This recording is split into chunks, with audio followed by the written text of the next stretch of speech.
another episode of Just Jordan Things. Good morning. How is everybody doing? I am tired, per usual. But honestly, I will say it is getting easier to wake up these mornings. Um, this is week 5 now of waking up in the morning and trying to, I don't know, start my day better. And I think it's having a positive effect. So let's dive into what we're going to do today. We've got our book, and what are we doing? Day 5, reframing self-judgment into self-kindness. When we fall short of our expectations, we can approach the situation with self-kindness or self-judgment. It can be easy to get down on ourselves when we realize that we have been self-critical. However, when we work to identify when this happens and consciously reframe the self-judgment into self-kindness, oh, that was it. I read it wrong. We can, not when we. I'm tired. Quick steps to reframing self-judgment. Identify when you're making a harsh judgment about yourself. Ask yourself, is this judgment completely true? Am I being overly harsh? Think of an alternative response that is self-kind. Remember this response if you find yourself making harsh self-judgments in the future. Good morning, Betsy. Now let's practice. Our reflection today is going to be on a situation where you were unusually hard on yourself, or a recent instance when you were self-critical. What was the initial self-critical thought? Is the judgment completely true? And what are some alternative self-kind responses? Why are these new responses better? All right, so they do have an example here, but I will also try to come up with my own. The harsh self-judgment is, I'm a horrible cook. And the self-kind response is, I often get compliments on my favorite dish.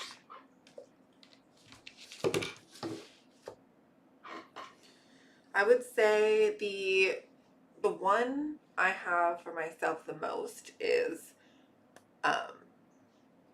about my house being messy. Like, I don't, I now have to reframe it back to something self-judgment, because I tend to reframe it as a self-kindness language. But about the house being messy, I'm not keeping up a good enough, I'm not keeping up my house well enough. I'm not cleaning enough.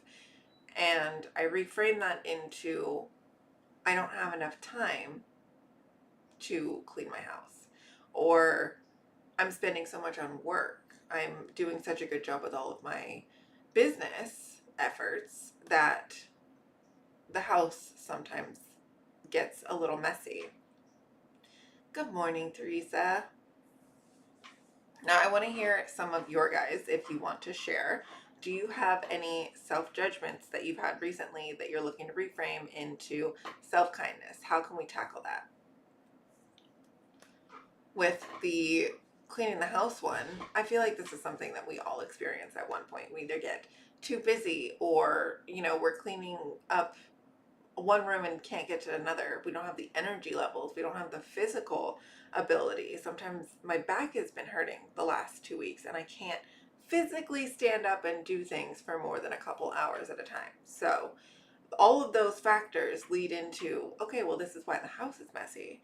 And you have to remember those things as you go along. Otherwise, you're just going to be self-critical of yourself to a point of like now the house is never going to get done, because not only are you upset about the house not being clean, but you're upset at yourself, and that compounds into like, oh, you're not good enough, you're not doing a good enough job, and that's the self-fulfilling prophecy that you're telling yourself. I do have some other things that I want to talk about that I picked out from different podcasts that I listen to, different books that I've been reading, different videos and YouTube channels that I watch all about psychology. So I want to share some of that with you today as well. What was the first one? Let me pull this up. All right. The first one was from a podcast that I listened to. I believe it's called Therapy Talks. It is the flagship podcast by the American Psychology Association. Absolutely great podcast if you're ever looking for something to listen to. But one of the things that they talked about, oh, hello, Dozer, is confidence shouldn't have conditions. So if you have confidence in one situation, but as soon as you get to another situation and you're hesitant about your confidence or you're still unsure about it, you have to tap into that confidence that you had beforehand or in another situation. And I've really liked that saying, and it stuck with me because I've experienced that sometimes where I'm feeling really good about something. I'm I'm feeling confident. I'm feeling, you know, high up, and then I go to do it, or there's a slight twist in the plan that I was originally confident about, and all of a sudden I'm now unsure again. I'm trying to read your comment, but there's a little heart over everything. Okay. A house that's perfect isn't really being lived in. I used to clean for people. I still could, but I'm retired and too tired. This is what I try to convey to Grant a lot because he's the kind of person that wants our house to look like a model home. He wants it to be picked up. He wants it to be tidy. He wants it to be neat. He doesn't like to see things out on the counter. He wants clean counters. Whereas me, having ADD, I suffer for object permanence. So if it's not out on the counter, I forget that we have it. Like my bread maker. If my bread maker is not on the counter, I won't use it as often. If the toaster oven isn't right there in front of me, I'll forget that it exists. The blender, things like that. So it's a difficult balance that we're trying to reach and understand how the other person likes to live. And realistically, like, we both work from home. We're here 24/7, and we live in this house as our main, like, we do everything here. So yeah, it's never gonna be all the way clean because we're always living in one part of it or another. Like, there's physically no way for this to be completely clean at all times. And also we have this stinker butt and that stinker butt downstairs that are continuously stinking up the house. And I love them. I wouldn't trade them for the world, but they are messy little beasts. Isn't that right, Dozer? Come say hi. Tell them good morning. Tell them about our night. Dozer got to sleep in the bedroom last night because he gave me sad eyes right as we were going to bed, and it convinced Grant that it was a good idea to let him sleep in there. And then he woke up at 5 a.m. and wanted food, and I was not ready to give him food. So I had to kick him out. He is pretty cute though. He's pretty cute when he sleeps and he's actually sleeping. But not when he's not sleeping and I'm trying to sleep. Isn't that right? He just had his food and his breakfast, so he's just like, whatever, I don't care. There's nothing else I want from you right now. Okay, go on. Goodbye. All right, moving on to the next thing that I heard or read. It was from a Vsauce video, and I don't know if any of you have ever heard of the channel Vsauce, but it was very popular in the mid 2000s for having these like weird, interesting facts that you could just, digest and watch their YouTube videos. Very, very interesting still. And the host of the channel has a very good like speaking presence. He's got a good way of like informing you of different things. So it was talking about the mouse on a hamster wheel in the forest analogy. And I don't know if any of you have heard that, but this is the first time I've ever heard it. And the analogy goes that if you put a hamster wheel in the forest, will the mice still use it, even though they have all of the forest to explore? And the answer is scientifically yes. Yes, they will, just because they enjoy the hamster wheel. And a lot of the times we as humans use the hamster wheel as the grind, right? The activities that we do on a daily basis, the work hamster wheel, the whatever routine that we get into, that's the hamster wheel. And the comparison is humans like the hamster wheel. We like being on that thing to do, that consistent routine, schedule, work, grind, whatever it is, we need that purpose, that thing to do. And even when we have all of the world to explore, all the freedom to do whatever we want, we like that hamster wheel. So in two ways, we can understand what that hamster wheel is when it comes to negative association. If it's involving ourselves in drama, or staying in a toxic workplace, or being in a rut of doing something that you're comfortable with, that you know about, that isn't particularly healthy or something that you is good for you. But it can also be that mundane activity, like a craft or a hobby, that doesn't generate any revenue, doesn't generate, it's just purely out of the joy of you doing it, instead of focusing on it needing to have a sole bigger purpose. And I thought that was a pretty enlightening thought, because I don't focus that much on things that I like to do. I don't focus as much on, the hobbies. It's always like I have to be productive. I have this chronic, like, it has to mean something, it has to do something, it has to, I only have X amount of hours, so I have to make sure that I'm like maximizing my potential within those hours. But realistically, like, we don't. And it's healthy to just be able to sit and crochet for a couple hours, or sit and read a book that's not a self-help book or a business development book. And that's something that I recognized myself doing, is I was diving headfirst into just reading all kinds of nonfiction books. Wait, fiction? Nonfiction. The not fun one. So I had to balance it out with, for every one nonfiction, I read one fiction, and I go back and forth between the two. Now, just because it's a better balance for my mental health. Betsy, you used to clean on Sundays, but you're retired now and you have the rest of your life to clean, so it's just you and your house, it's not dirty. That's a great perspective to have. And I used to always say I clean on the weekends, because during my work week, I'm focused on work, I'm focused on meal prep, I'm focused on just being alive and functioning and trying to get through my job. And especially with ADHD and autism, so autistic burnout with work is incredibly prevalent. And it's about a year. You'll see that people with that, that cycle, they spend about a year to 2 years at a job, because it no longer gives them that dopamine. It no longer, is something new and exciting, and they're not learning anything new. And it's just kind of this, they start to fall off of the grind, and they're masking the whole time to be able to like show up at work, and they're trying to fit the needs of a schedule, and it takes a toll. And after that much time, they just can't do it anymore, and they have to find a new job, and then the cycle repeats itself all over again. So that was my compromise, is recognizing all of that. Okay, I'll clean on the weekend. Stop licking my table, please. What are you doing, sir? What are you eating? There's nothing there. um okay, but don't lick the table.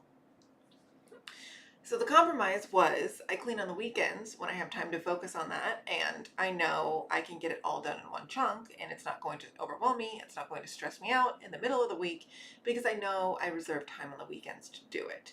Whereas now that I'm living with someone else who doesn't like to clean on the weekends because he wants his weekends to relax, we have to now shift and adapt our schedules to kind of compromise with each other. And he needs to give me leeway in the midst of having a messy house during the week, and I need to give him leeway on not wanting to clean when I'm cleaning. Dozer, You're being a little nuisance right now. But that being said, I don't remember where I was going with this. That was it. That was the whole thought. I feel like cleaning is the cleanliness levels of when you're living with someone else is always the point of contention. Like that is the habit and like the way you live that can affect the other person the most. Whether you're a leave dishes in the sink kind of person, or it's you didn't put the dishes away after they're clean in the dishwasher. Like if you're a use them straight out of the dishwasher kind of person, or if you're load up the dishwasher all at once kind of person, or a clean the stove like once every 2 weeks or versus 1 week kind of person, or the bathroom. Those are all the different points where I felt like I've had like either roommates or people that I was living with that we had conflict on. And what I've realized is Grant is a tidy person and I am a clean person. As long if it's messy, but it is clean and sanitized, I'm okay with it. Him, it can be dirty, but looks clean and tidy. He's fine with it. And I'm like, well, that's why I'm not going to dive into just tidying things up, because when I clean, I have to go back and double my work and move things that I just tidied out and then wipe down surfaces and clean and sanitize things. So that's something that we're trying to learn with each other. And honestly, he's just a stinky boy sometimes. It's gross. He doesn't get it. He doesn't understand clean the same way I understand clean. And I found a lot of points where the males, I'm not going to generalize, but a lot of the time guys don't understand a girl's version of clean. I don't know why that is, but I've seen that a few different times. It's a proven theory in my head based on the women in my life that I've talked to that have dirty boyfriends. And Grant is one of the more like clean guys I've ever dated or lived with. So that's saying something.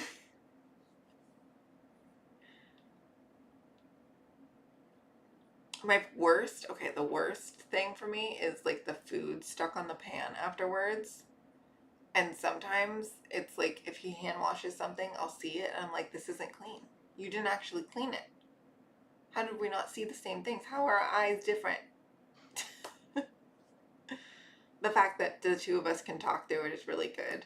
Yeah, we have spent a lot of time and money in therapy um, learning how to communicate with each other, because that is the one thing, you know, we're both the breadwinners, if you will. We're both financially supporting the relationship. We're coming to the relationship as equals in so many different ways. We split the house chores. We split, the cooking and the cleaning and everything, the care of the animals. So it's we really have to spend time to understand how to work with each other with our different backgrounds. And both of us are coming from divorced families. So we're kind of in that deficit of understanding what a functional relationship looks like. And that we're recognizing that when we're bringing that into our relationship, because we know that's not something we want to pass on to our children.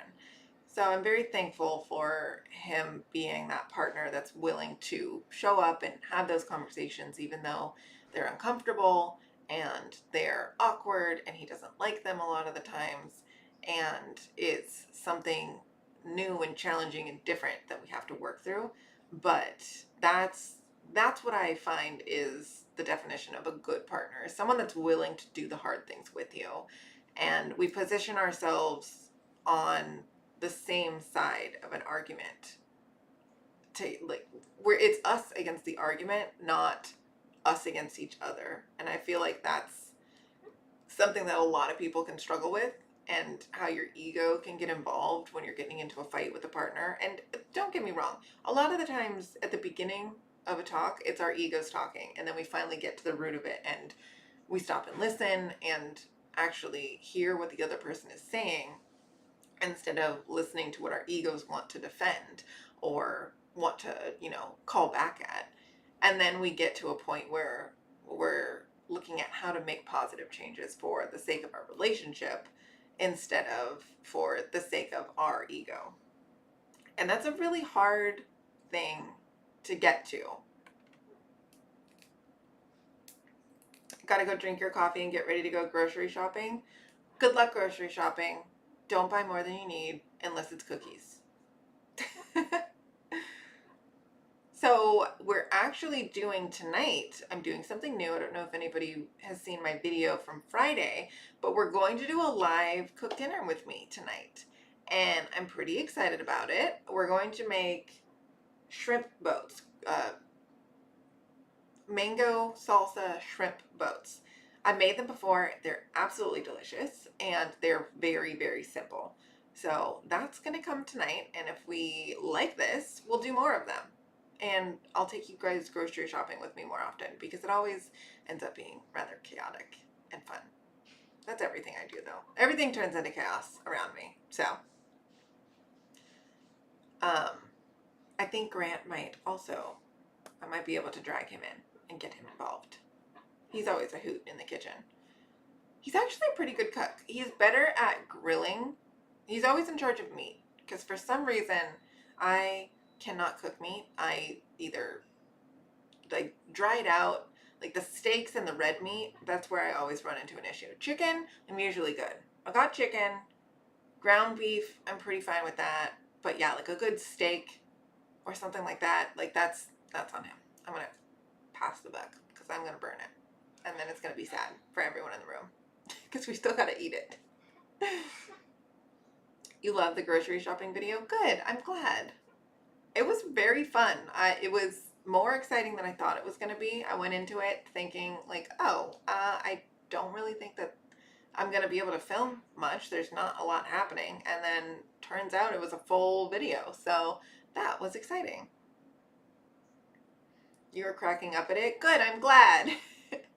I was cracking up when I was filming it because, first of all, the onions falling on the ground, I wish I would have captured that because they were just like, they fell out the little leg holes that, like the kid, area where they sit, they like fell out the little leg holes and they're just like rolling down the aisles. Luckily, there wasn't a lot of people in the grocery store and I wasn't running into anybody, but that usually happens too. Oh, Lord. Just another day with Jordan. Just another one of Jordan's things. That's actually where I got the name for my channel, is because one of my friends who always hangs out with me has just become used to all of the little like antics and the crazy things that happen as it follows me like a little tornado. And she's just like, oh, it's just another Jordan thing. There's what to expect when I'm hanging out with you. She's unfazed by it now. It's been almost 15 years of hanging out with me. So she knows to expect the unexpected anytime we're doing something. Okay, we have about 8 minutes left. Oh, I have updates for you. I don't know if any of you have noticed, but I canceled my Whatnot show last Saturday, and I canceled my Ship With Me video because I don't think I'm going to sell on Whatnot anymore. I think I'm going to take a step back from reselling, refocus more on my marketing business, and I'll still be doing Shop With Me videos, but I just don't think I'm going to sell the stuff anymore because it's taking up a ton of space in my garage. It takes up a ton of my space and time. And honestly, I'm not selling anything. And I haven't sold anything for 3 or 4 months. Substantially enough to warrant continue putting this much time and effort into it. We had a good run. I'll still sell small things on Whatnot and maybe some clothes. But yeah, I'm finally getting my garage back. Well, Grant's getting the garage back, and I think he's very happy about it. But that's my big update for the month, is we're quitting reselling. Which is a little sad. It's a little sad to kind of feel like, it's not a failure, but it does feel like, oh, you weren't good enough at it, so you have to quit. But that's not what it is at all. It's just a pivot into spending the time and energy that I have into doing more of what I like. And I talked about this the other day about how my YouTube growth and my Facebook page growth and my TikTok channel growth, uh, all of those are going like incredibly well. And I think I want to focus more of my energy on being a creator and working with brands and getting deals and getting paid that way versus trying to be a reseller while trying to like split my time into all of those things. You need to do what's right for you. Absolutely. And reselling was fun. I enjoyed it. I still really enjoy learning about all the vintage pieces and might go do a, clothing sale with my mom every once in a while and still host and be a part of the community, but just not as full-fledged as I'm doing it right now, because your girl doesn't have enough time to be a reseller. It is very hard to be a part-time reseller and make enough money to justify continuing doing it. Trying something and finding it doesn't bring you joy is not a failure. It's growth. Absolutely. 100%. And that's one of those things where that's that harsh self-judgment of me. It's a full circle. Full circle. We're bringing it back right at the end.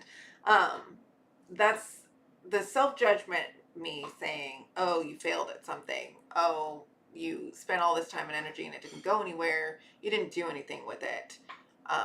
You're not good enough as a reseller. But in reality, it's not any of those things. None of those things are true. And I'm changing that into the self-kind compassion statements of you're refocusing your energy on what you do want to do. You're leaning more into what you're already doing. You're not splitting your time as much. And the truth is I could continue to resell and I could continue to push it, but that isn't what brings me joy as much as creating like this, talking with all of you in the morning, talking about mental health, talking about psychology. Those are the things that I really, really enjoy and passionate about and can talk about for days on end. So I think that's what we're going to continue doing. I am happy and appreciative of all of you being here at 7 a.m. in the morning. I really hope that these are helping everybody because they're helping me. I have found myself easier to wake up in the morning. It's easier to get up out of bed. It's easier for me to wake up. This is exactly what I was hoping was going to happen. We're grinding through this journal and we are so close to the next section. We only have 2 pages left on the self-kindness section, and then we move on to common humanity, which is a great section. That whole piece is about learning to see that we're not alone in the struggles that we're facing and understanding the common humanity of the challenges that we face. So that one's a really helpful one as we get into it. But I hope to see you all tonight. Enjoy the rest of your day,